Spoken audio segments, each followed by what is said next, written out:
Hello everyone, আসসালামু আলাইকুম। সবাইকে স্বাগত জানাচ্ছি ভুবনস মম চ্যানেলের নতুন একটি ভিডিওতে। আশা করি আজকের ভিডিওটি আপনাদের সবার ভালো লাগবে। এইগুলি হচ্ছে চেপা শুটকি, পুঁটির শুটকি যেটাকে বলে। তো এইখানে 2 কেজি শুটকি আনা হয়েছে। এই শুটকি অস্ট্রেলিয়াতে পাঠানো হবে, আমার ভাসুর থাকে, তো সেখানে পাঠানো হবে। তো পুঁটির শুটকিগুলা কিন্তু অনেক সুন্দর, শুটকিগুলা বেশ বড় বড়ই ছিল। তো এর আগের ভিডিওতে কিন্তু আপনারা দেখেছেন বাইং মাছ আনা হয়েছে, বাইং মাছও পাঠানো হবে। তো শুটকি পাঠানো হবে, বাইং মাছ পাঠানো হবে, আর সাথে আমার ননদ শুটকির বড়া বানাই দিছে, সেই বড়াও পাঠানো হবে। তো এগুলি সব এখন আস্তে আস্তে আমার হাজব্যান্ড বক্স করতেছে। এইরকম বড় বড় 2টা বক্সে 2 কেজি শুটকি নিছে, এক একটাতে 1 কেজি করে নিছে। তো এগুলি এখন ভালোভাবে আবার কস্টিপ দিয়ে আটকায় দিতেছে। ঢাকাতে আমার ভাসুরের এক পরিচিত লোক আসছে, তো ওনার কাছে দিয়ে দিবে। আর এই যে বাইং মাছটাও কিন্তু নামাই নিছি। আর এই যে এই শুটকির বড়া, এই বড়া আমার ননদ বানাই দিছে। 2 বক্স বড়া বানাই দিছে।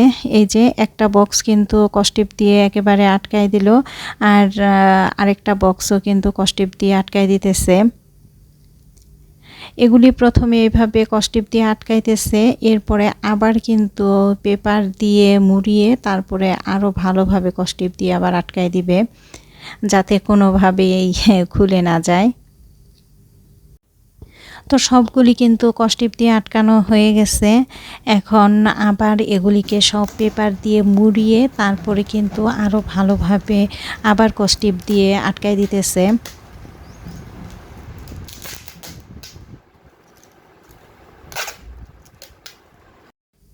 তো সবগুলিই কিন্তু বক্স করা হয়ে গেছে। প্রত্যেকটা বক্সের উপরেই কিন্তু ভাইয়ার নাম লিখে দিছে, কারণ যেই লোক নিবে ওনার কাছে তো দেখা যাবে আরও অনেকেই অনেক কিছু দিবে, পরে দেখা যাবে যে গরমিল হয়ে যাবে কার বক্স কোনটা।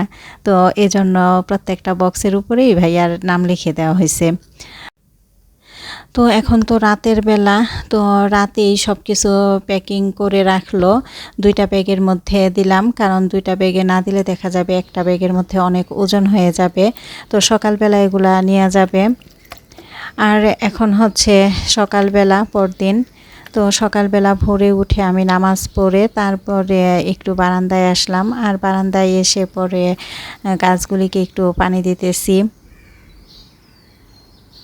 আমার এই কাঠবেলি গাছটার মধ্যে ফুল আসতেছে, আমি তো প্রতিদিনই দেখি যে ফুলটা কতটুকু বড় হলো। তো এখনও কিন্তু পুরোপুরি ফোটে নাই। আসলে আমার টবটা একেবারেই ছোট, কাঠবেলি গাছটা যতটুকু বড় সেই গাছের অনুযায়ী টবটা কিন্তু একেবারেই ছোট হয়ে গেছে। তো আরও একটু বড় টবে লাগালে মনে হয় যে ফুলগুলিও আরও বেশি সুন্দর আসতো। এই ক্যাকটাসগুলিতে কিন্তু অনেক সুন্দর ফুল হয়। আমি তো আশায় আছি কবে আমার এই ক্যাকটাসে ফুল হবে। এই ফুলগুলি না দেখতে কিন্তু অনেক সুন্দর লাগে। আমার বোনের বাসায় যখন এই ক্যাকটাসে ফুল ফুটছে তখন আমি দেখছি যে অনেক সুন্দর। তো আমার বোনের কাছ থেকে এনেই কিন্তু লাগাইছি, কিন্তু আমার গাছগুলিতে কিন্তু এখনও ফুল আসতেছে না। কবে যে ফুল আসবে জানি না। কিছু মানি প্ল্যান্টের চারা নতুন করে লাগাইছিলাম, সেই চারাগুলিও বৃষ্টি পেয়ে খুব সুন্দরই হইতেছে।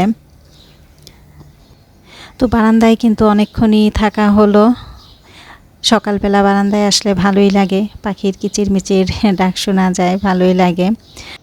তো নামাজ পড়ে আমি তো বারান্দায় অনেকক্ষণ সময় কাটালাম, আর আমার হাজব্যান্ড কিন্তু নামাজ পড়ে তারপরে আবার শুয়ে পড়ছে, ঘুম আসতেছে। আর এদিকে আমি রান্নাঘরে চলে আসলাম, কারণ আমার হাজব্যান্ড তো আবার চলে যাবে ঢাকায়। তো এই জন্য সকালবেলার নাস্তাটা একটু তাড়াতাড়ি রেডি করতেছি। এখানে আলু আর পটল দিয়ে ভাজি করছি, রুটি বানিয়ে ফেলছি, আর ডিম ভেজে নিতেছি। ডিম ভাজাও হয়ে গেল, এখন টেবিলে রেখে দিলাম ভাজি আর ডিম। আর এদিকে এখন আস্তে আস্তে রুটিটা ভেজে নেব। রুটি দেখা যায় মাঝে মাঝে সুন্দর ফুলে, আবার মাঝে মাঝে ফুলে না। যখন ফুলে না তখন কিন্তু আসলে মনটাও ভালো লাগে না। রুটিটা যখন সুন্দর করে ফুলে তখন কিন্তু আসলে ভালো লাগে, আর রুটিটা খেতেও কিন্তু ভালো লাগে। যে রুটিটা ফুলে সেই রুটিটা খেতেও ভালো লাগে। তো আমার ছেলেও বসে গেছে। তো সবাই এখন আস্তে আস্তে নাস্তাটা করে নিতেছে। তো নাস্তা শেষ করে এরপরে আমার হাজব্যান্ড এই যে রেডি হয়ে গেছে, এখন চলে যাবে ঢাকাতে, ভাইয়ের জন্য জিনিসগুলি দিয়ে আসবে।